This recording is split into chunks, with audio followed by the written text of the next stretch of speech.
নমস্কার বন্ধুরা, রন্ধনে বন্ধনে আপনাদের অনেক অনেক স্বাগত। আজ নিয়ে এসেছি চিকেন মোমোর রেসিপি। সেই জন্য প্রথমেই কিছুটা ময়দা নিয়ে তার মধ্যে হাফ চামচ নুন এবং 1 চামচ সাদা তেল দিয়ে ভালো করে মিশিয়ে নিয়ে অল্প অল্প জল মিশিয়ে একটা শক্ত ডো বানিয়ে নিতে হবে। এরপরে কিছুটা মাংস হাড় দিয়ে সেদ্ধ করে হাড় থেকে মাংসগুলোকে আলাদা করে নিয়েছি। তারপর নিয়েছি 3টে পেঁয়াজ, 5-6টা রসুন, 1 ইঞ্চি আদা এবং একটা কাঁচা লঙ্কা খুব মিহি করে কুচিয়ে রেখেছি।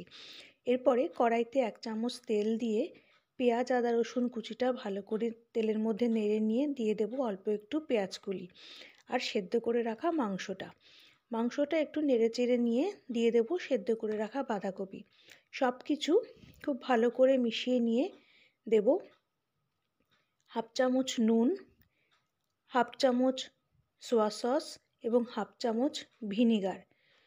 সমস্ত উপকরণ মাংসর সঙ্গে খুব ভালো করে মিশিয়ে নিয়ে দিয়ে দেব হাফ চামচ গোলমরিচ।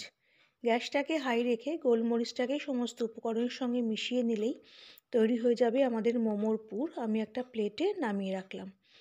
এরপরে যে ময়দাটা মেখে রেখেছিলাম সেটা থেকে ছোট ছোট করে লেচি কেটে আপনারা একটা একটা করে মোমো বেলতে পারেন।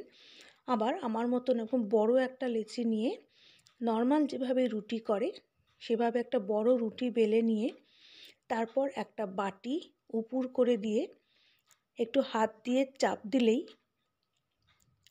ছোট ছোট অনেকগুলো মোমোর রুটি তৈরি হয়ে যাবে।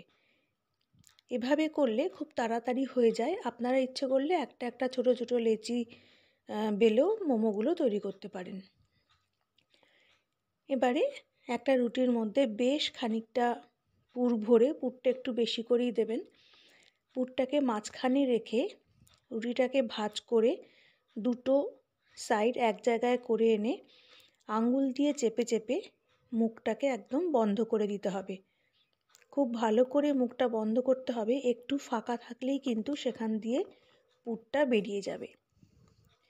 খুব ভালো করে মুখগুলো বন্ধ করে দিয়ে এবার দেখুন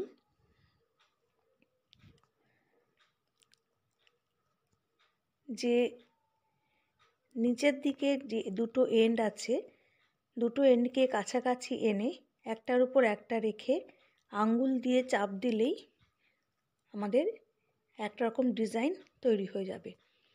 আমি আরেকটা ডিজাইন করে দেখিয়ে দিচ্ছি।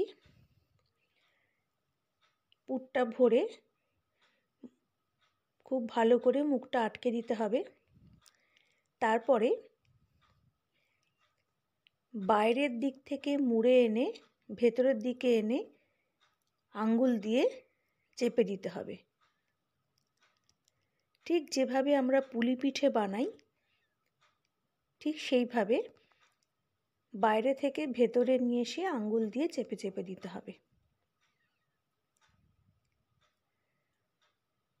একদম পুলি পিঠের মতন শেপে বানিয়ে নিতে হবে। এইভাবে সবকটা মোমোই আমি বানিয়ে নেব। আমার রেসিপিগুলো যদি আপনাদের ভালো লাগে তাহলে প্লিজ লাইক এবং শেয়ার করে দেবেন এবং আমার চ্যানেলটিকে প্লিজ সাবস্ক্রাইব করে দেবেন। পাশে থাকা বেল আইকনটা প্রেস করে দেবেন যাতে পরবর্তী রেসিপিগুলো আপলোড করলে তার নোটিফিকেশান আপনারা পেয়ে যান। আমি খুব সহজ দুটো ডিজাইন দেখিয়ে দিলাম। যারা কোনোদিনও মোমো করেননি তারাও এই ডিজাইন দুটো তৈরি করতে পারবেন। এইভাবে প্রত্যেকটা মোমো আমি শেপ দিয়ে নেব। সবকটা মোমো তৈরি হলে হাতে একটু তেল নিয়ে একটা ঝাঁঝরি থালার মধ্যে তেলটা খুব ভালো করে লাগিয়ে দিতে হবে। তারপরে একটা বাসনে জল ফুটতে দেব। জলটা ফুটে গেলে বাসনের ওপরে ঝাঁঝরি থালাটা বসিয়ে তৈরি করে রাখা মোমোগুলো এক এক করে ঝাঁঝরি থালার ওপর দিয়ে দেব। সমস্ত মোমো দেওয়া হয়ে গেলে ঢাকা দিয়ে 15 মিনিট রেখে দেব। 15 মিনিট রেখে দিলেই মোমো আমাদের তৈরি হয়ে যাবে। মোমোটা আমি প্লেটে সার্ভ করে নিয়েছি। স্যুপ এবং চাটনির সঙ্গে সার্ভ করেছি। আশা করি আমার আজকের রেসিপিটি আপনাদের ভালো লেগেছে। পরের দিন আবার একটা নতুন রেসিপি নিয়ে চলে আসব। ততক্ষণ আপনারা ভালো থাকবেন, সুস্থ থাকবেন। নমস্কার।